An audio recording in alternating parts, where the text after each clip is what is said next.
Halo, happy weekend semuanya. Balik lagi di channel Cufiku Invest dan hari ini saya bakal bahas soal performa portofolio saya di selama bulan Agustus kemarin. Dan ternyata ada yang nge-DM saya, thank you banget temen yang masih, saya sangat apresiasi banget teman-teman yang masih kayak ngikutin perjalanan 100 juta ini. Dan seperti video saya yang terakhir, saya kan bakalan apa ya namanya, bakalan update-nya tuh nggak akan setiap minggu, saya update-nya bakal jadi setiap bulan gitu. Kenapa? Karena saya rasa kalau misalkan update-nya setiap minggu lumayan, time frame-nya lumayan cepat. Dan kalau misalkan time frame-nya cepat itu, saya punya apa ya, ibaratnya kayak semacam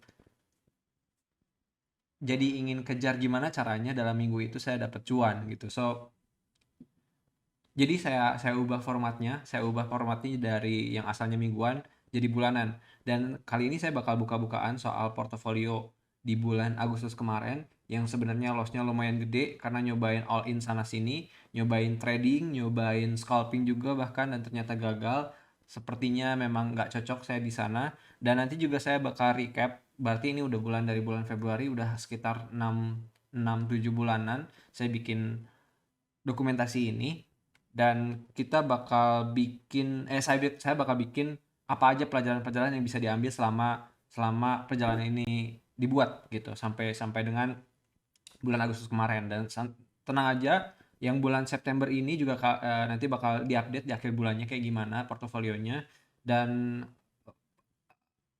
tujuan dari diadakannya dokumentasi ini juga kan untuk jadi pelajaran juga, nggak hanya buat saya sendiri, juga buat teman-teman yang masih ngikutin juga nonton video ini. So ya, kita bakal lihat aja gitu gimana kelanjutannya gitu. Jadi don't worry, saya bakal tetap jalanin jalanin dokumentasi ini. Semoga teman-teman dan kita, ya semoga kita kita mempunyai perjalanan investasinya tuh, belajarnya tuh makin sini makin baik gitu. So ya, kita lihat ini sekarang langsung aja. Saya bikinnya ini di Porto di Mirai Aset Sekuritas saya. Jadi saya juga punya Porto di Stockbit, saya juga ada Porto di, bukan Porto sebenarnya tapi di Reksadana. Jadi apa yang ada di sini cuma kita bakal ngedokumentasin apa yang ada di portofolio di sekuritas ini doang di Mirai Aset gitu.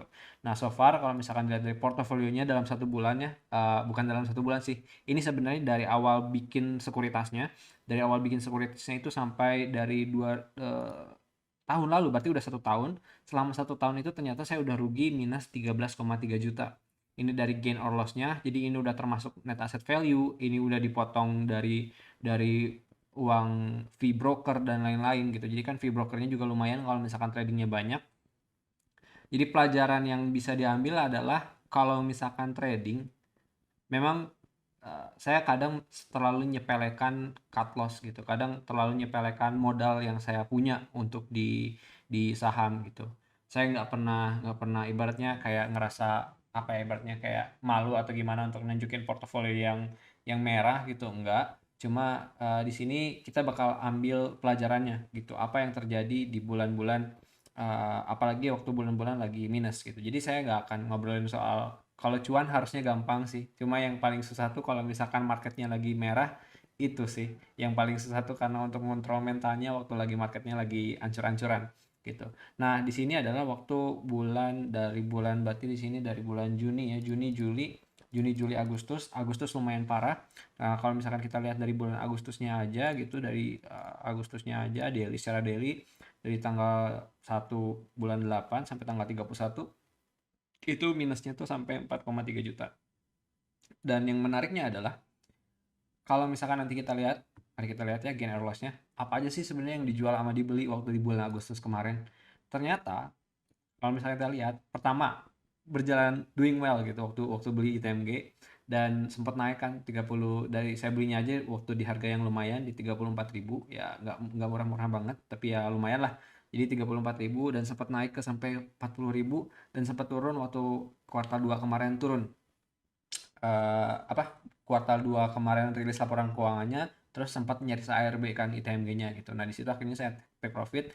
Dan setelah itu saya nyobain kayak apa ya, all in sana sini di saham. Pertama dari ABMM, terus ke JARR, ini saham IPO bahkan ya. Saya nyobain scalping kayak gimana. nyobain di ABMM, nyobain di Indika Energi gitu. Menariknya dari 1, 2, 3 ini dan ada beberapa saham yang di atasnya, ini kayak MDLN aja ya. Kalau misalkan saya hold daripada tanggal itu sampai sekarang tuh sebenarnya masih cuan gitu. Saya aja beli di MDLN aja di sini di Rp115 per lembar sahamnya gitu. Lumayan lumayan murah. Sekarang MDLN nih kita cek di 128. Jadi MDLN aja itu naiknya kalau misalkan saya simpen ya pada akhirnya naik-naik juga gitu. Kadang waktu dulu saya mikirnya apa sih sebenarnya yang bikin saya worry sampai akhirnya kayak jadinya take profit atau jadinya cut loss duluan gitu. Jadi ya benar-benar pelajaran di bulan Agustus adalah ya time is your ally gitu. Jadi kalau misalkan ngomongin investasi ya mau gimana pun market butuh waktu untuk apresiasi gitu. Jadi harus sabar, harus cari apa ya namanya, harus cari eh, mungkin harus cari rutinitas lain supaya nggak sering buka-buka sekuritas. Sebenarnya itu yang agak susah karena saya hampir tiap hari buka buka cek aplikasi sekuritas gitu kayak ngeliatin performa portofolio gitu. Jadi ya lucu sih kadang-kadang gitu kayak jadinya tuh eh, terlalu banyak informasi yang dicerna jadinya kayak jadi eh, apa ya namanya ya, jadi kayak rusuh sendiri gitu padahal ya market nggak akan apa-apa padahal biasa aja gitu. Nah beberapa waktu lalu juga memang sempat ramai soal BBM naik dan saya juga punya punya concern akan hal itu gitu. Kira-kira saham apa yang bakal menarik kalau misalkan BBM naik. Sebenarnya kalau misalkan dicek sih bakal ada ya perusahaan-perusahaan minyak ya tentunya karena secara keseluruhan minyak di dunia itu lagi mahal dan itu di WTI juga hampir $90 dan kita lihat juga MEDC Medco Energi itu juga saya tadinya mau sempat bikin videonya, saya udah kayak nulis gitu ngambil-ngambil datanya cuma kayak ayo udahlah nanti aja lah, kayaknya agak lumayan ribet juga kalau ngomongin Medco. Tapi Medco ini lumayan menarik karena dari segi rasio keuntungannya mereka itu PI-nya di bawah 3. Terus ya mungkin yang jadi concern teman-teman adalah kebanyakan mungkin dari segi utangnya yang lumayan tinggi. Memang utangnya Medco ini lumayan gede. Utangnya Medco ini triliunan dan walaupun begitu ketika harga minyak lagi naik itu ya itu adalah waktunya atau kesempatannya Medco untuk cari keuntungan sebanyak-banyaknya supaya bisa bayar utang besar tabungannya. Ini juga diharapkan ya ke depannya Medco bisa bisa semakin semakin turun utangnya nanti walaupun memang jangka jangka utang itu masih lama kok, masih kalau kalau nggak salah saya cek tuh sampai 3-4 tahunan ke depan tuh jangka jangka waktu untuk utangnya ya masih panjang gitu, bukan utang-utang yang pendek kok. Ada yang pendeknya tapi yang pendeknya juga seharusnya bisa mereka bayar kok untuk Medco ini. Jadi ya Medco sebenarnya menarik dan yang kedua adalah yang berhubungan dengan minyak juga yaitu El Nusa. Jadi kalau misalnya El Nusa saya sempat beli juga sebenarnya El Nusa kemarin. Pergerakan harganya secara teknikal atau misalkan ngelihat chartnya tuh hampir mirip sama Medco. Cuma Medco karena udah keluar rilis laporan keuangannya kemarin, mereka punya ibaratnya punya sentimen yang lebih baik buat naikin ngekerek harganya gitu. Karena PI-nya waktu itu murah banget kalau misalkan Menko nggak kemana-mana gitu. Sekarang aja PI-nya masih murah, masih di bawah 3 gitu ya. Dan ya Elsa belum keluar, cuma El Nusa, bedanya El Nusa sama Medco ini adalah El Nusa tuh lebih ke jasa, bukan di produksinya. Jadi laba dari El Nusa juga terbatas karena mostly laba dari El Nusa ini didapatkan dari Pertamina gitu. Kalau misalkan minyaknya naik ya seharusnya harga jasa-jasa penunjangnya juga naik juga sih dan mereka juga harusnya dapat laba lebih daripada daripada kenaikan harga minyak ini in general. So itu ya ngomongin soal oil atau BBM naik dan lain-lain gitu, itu sedikit aja bahas sedikit doang. Nah, sekarang balik lagi ke portofolio saya gitu. Sekarang sekarang akhirnya ya dari waktu Agustus kemarin jual beli ya ada beberapa yang salah, bukan salah ya, ya cut loss jadinya cut lossnya lumayan gede 6%, tapi ini kan karena all in jadi ya lumayan gede gitu ke portofolionya. Nah ini adalah dari JAR, ABMN juga padahal saya belinya tuh di 2.500. Bayangin kalau misalkan saya hold aja di 2.500 gitu.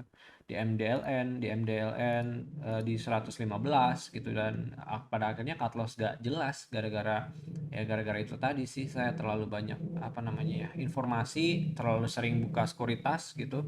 Jadi ya nggak baik juga sebenarnya buat investasi gitu, cara investasi. Nah, contoh terakhir nih yang paling menarik adalah nggak lama nih, kayak tanggal 31 Agustus tuh saya beli SBMA.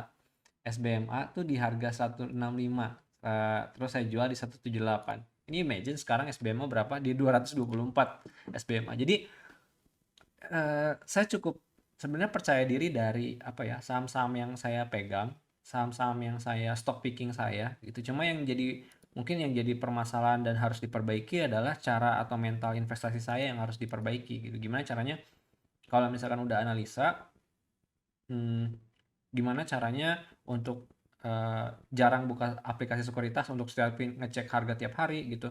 Gimana caranya untuk hold gitu, seberapa lama saya bisa hold ya, dan itu sih sebenarnya yang harus diperbaiki, dan itu adalah salah satu problem yang atau pelajaran yang bisa dipelajarin di bulan Agustus kemarin gitu. Jadi saya bakal liatin di sini ABMM dari harga 2.500 saya malah cut loss nih 800.000, dan kalau misalkan dengan fee-nya itu sampai hampir sejutaan.